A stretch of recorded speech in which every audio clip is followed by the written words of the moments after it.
In today's video, I'm going to teach you how to create an automation in Mailchimp.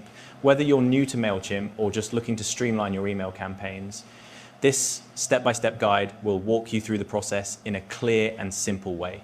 By the end of this tutorial, you'll have a fully functional automation ready to go. So let's get started. First, begin by heading over to the Mailchimp homepage.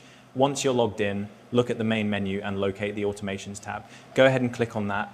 This will take you to the section where all the magic of email automation happens. Next, select the option to build from scratch. This is perfect if you want to fully customize your automation journey. After that, you'll need to choose the audience for this automation.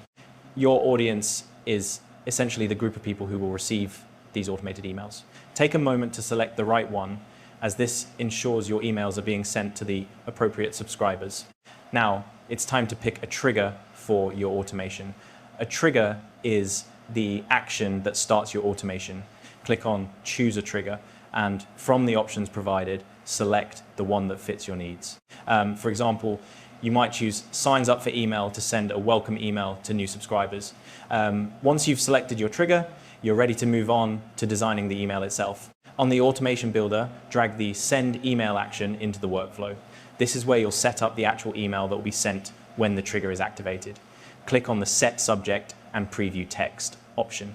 Here, you'll type in the subject line of your email, make it engaging and relevant to your audience. Then add a preview text. This is the snippet of text your subscribers see alongside the subject line in their inbox.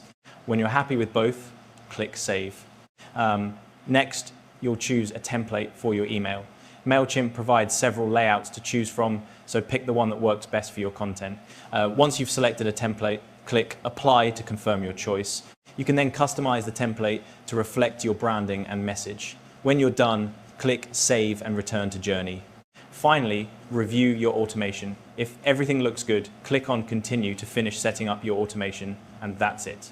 Your automation is now ready to go live. By following these steps, you've created an email automation that will save you time and keep your subscribers engaged. Thanks for watching, and I'll see you in the next tutorial.